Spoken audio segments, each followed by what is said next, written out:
Assalamualaikum warahmatullahi wabarakatuh. Bagaimana kabarnya anak-anakku semuanya? Insya Allah dalam keadaan sehat walafiat ya. Amin ya Allah ya Rabbal Alamin.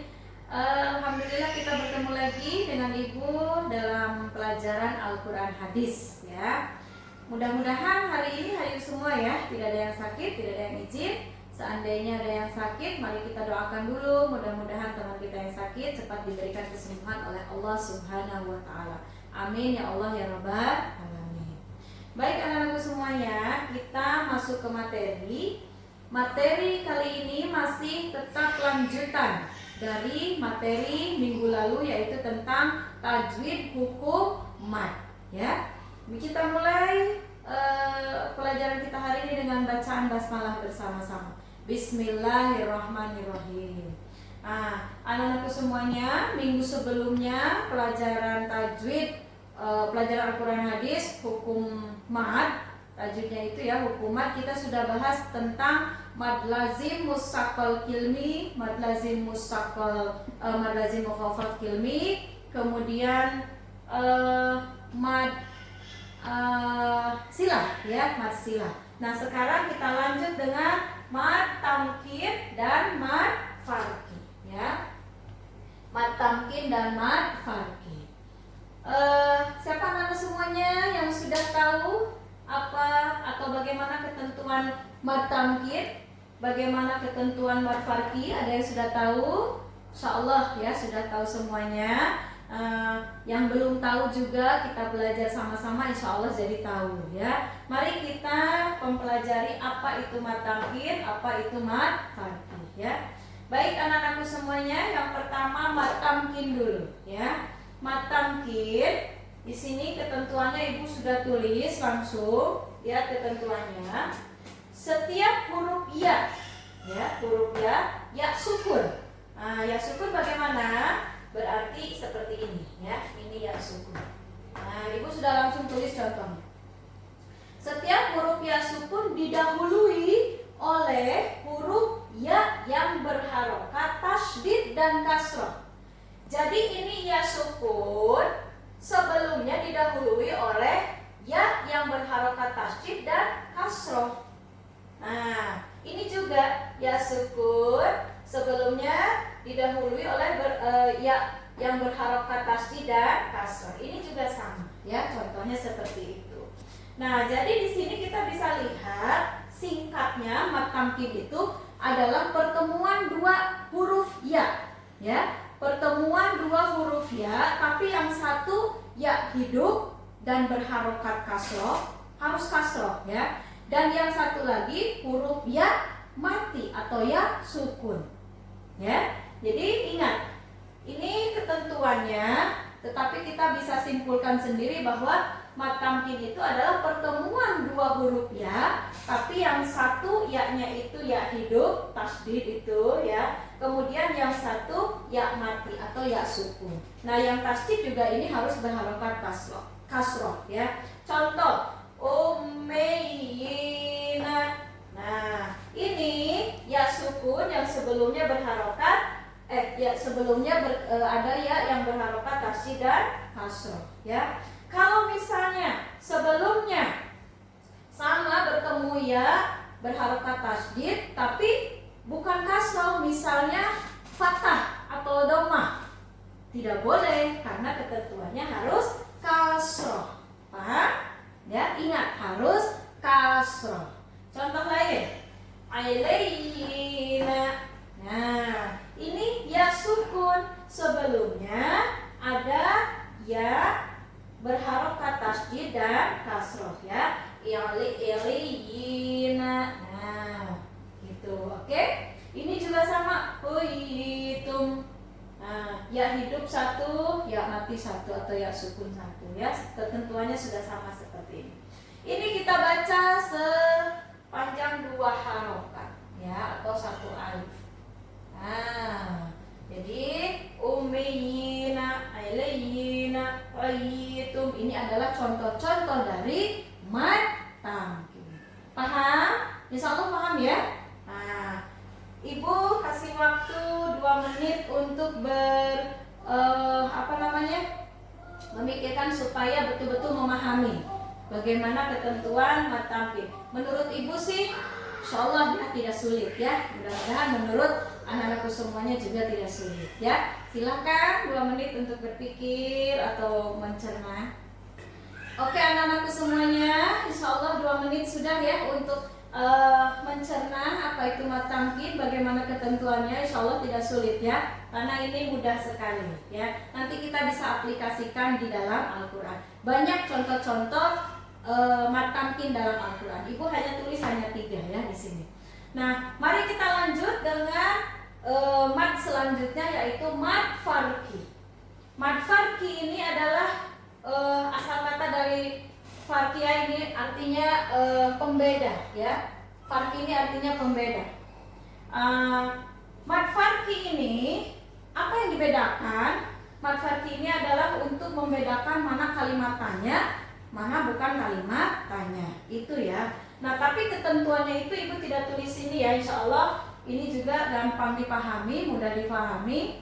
Ketentuannya itu sebenarnya ya kita lihat contoh langsung. Menurut ilmu tajwid, ketentuannya mad farki adalah bertemunya 2 huruf alif atau hamzah ya. Di sini kan ada 2 pendapat, alif itu sama dengan hamzah. Ada yang mengatakan juga alif itu berbeda dengan hamzah. Nah, kita ambil pendapat yang sama saja ya. Bertemunya 2 huruf alif ya. Yang satu alif istifham.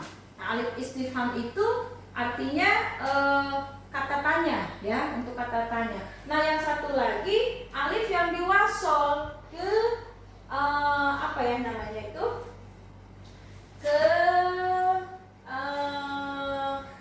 alif lam ma'rifat atau alif lam ya. Nah, ini sebenarnya penulisannya itu ini dibedakan. A-az-zakaro ini tadinya itu seperti itu ya, A-az-zakaro ini. Tapi karena untuk membedakan, supaya membedakan itu, maka yang satu dipanjangkan ya. Jadinya kul az-zakaro ini cara membacanya itu mad dulu, dipanjangkan ya. Az-zakaro ini a panjang, kemudian ditasjidkan kepada huruf di depannya yaitu za.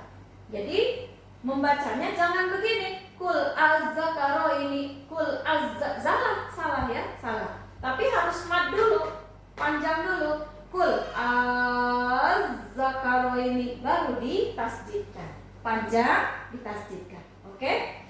Nah, kemudian ini contoh yang kedua adalah Allahu. Nah, Allah biasa itu ya tidak kalau bukan mad farki ya, bukan Allah biasa maksud ibu, maaf. Kalau bukan mad farki, Allah itu kan tidak ada tanda mad di sini ya, tidak ada tanda mad.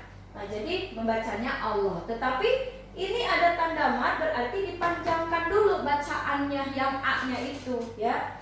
Allahu, A panjang dulu, baru ditasjidkan ke huruf lam yang di depannya itu ya. Jadi Allahu ini dibaca 6 harokat atau 3 alif ya. Nah, kebetulan mad farki ini di dalam Al-Quran tidak banyak contohnya ya. Hanya 2 kata atau 2 kalimat ya. Hanya ini saja. Yang pertama az-zakaro ini, yang kedua Allahu. Hanya ada 2 kata itu saja ya. Az-zakaro ini terdapat dalam Quran surat Al-An'am ayat 143 dan 144. Nah, di 143 kalimatnya seperti ini.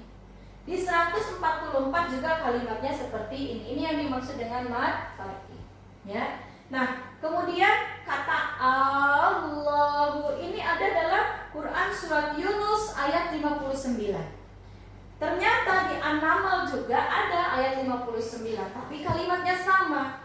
Allahu. Ini yang dimaksud dengan mad farki ya. Jadi mad farki ini, khusus mad farki, cirinya hanya contohnya hanya ada 2 dalam Al-Quran.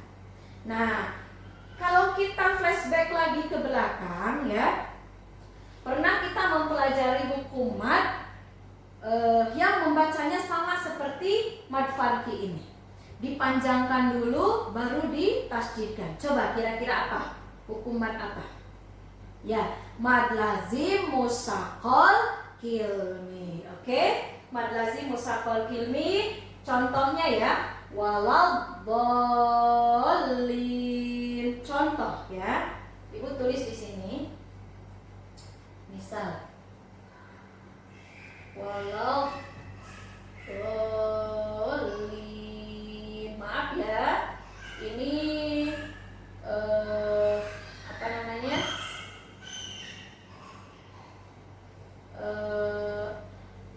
Papan tulisnya tidak cukup kecil, jadi ibu juga menulisnya kurang enak ya. Nah, waladhdallin mana ya isunya? Dotnya juga agak miring-miring.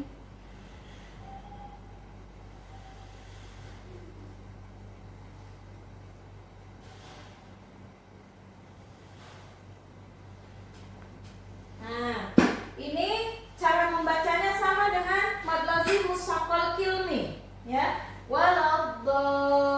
Dipanjangkan dulu baru ditafsirkan. Dolin az-zakaraini. Sama kan? Az-zakaraini waladhdallin. Sama ya? Nah, nanti bagaimana Bu Guru cara membedakan mana mad farki atau mana mad lazim musaqqal kilmi? Nah, gampang sekali ya.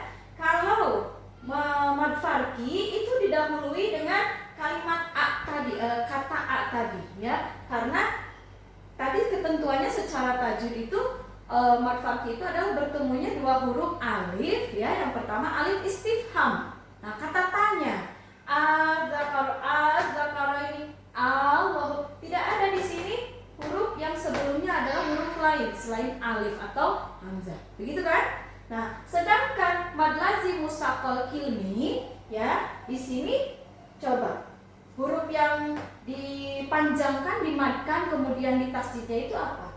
Do kan? Ya, do ya. Jadi waladhdallin. Ini sudah beda. Ya, sudah beda. Ada lagi contoh lain misalnya kafah. Nah, itu berarti huruf apa? Huruf kaf kan? Kafah. Nah, itu sama cara membacanya, tetapi kita bisa membedakan mana mad farki, mana mad lazim. Jadi kalau mad farki contohnya hanya dua dan didahului oleh huruf a, ya, atau kata a. Sedangkan mad lazim musaqqal kilmi untuk kita membedakan supaya mudah, itu memang cara membacanya sama dengan mad farki, tetapi itu hurufnya didahului bukan atau selain alif atau a. Oke? Nah, baik anak-anakku semuanya, ini pertemuan kali ini hanya dua dulu ya, mad farki dan mad tamkin. Insya Allah untuk tajwid di kelas 9 ini sudah Ibu sampaikan sesuai dengan apa yang seharusnya disampaikan pada semester pertama ini. Mudah-mudahan kalian bisa mengaplikasikannya dalam Al-Quran, dan kita juga nanti akan berlatih ya, berlatih dengan soal-soal yang Ibu kasih nanti kaitannya dengan kalimat-kalimat yang ada di Al-Quran.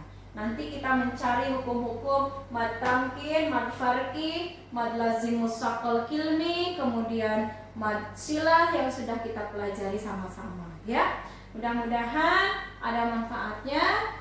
Yang nanti akan bertanya tidak mengerti boleh bertanya di classroom, dan Ibu juga akan kasih tugas nanti melalui classroom. Oke? Insya Allah pertemuan hari ini Ibu tutup dengan kita membaca bacaan hamdalah bersama-sama. Alhamdulillahirobbilalamin. Assalamualaikum warahmatullahi wabarakatuh.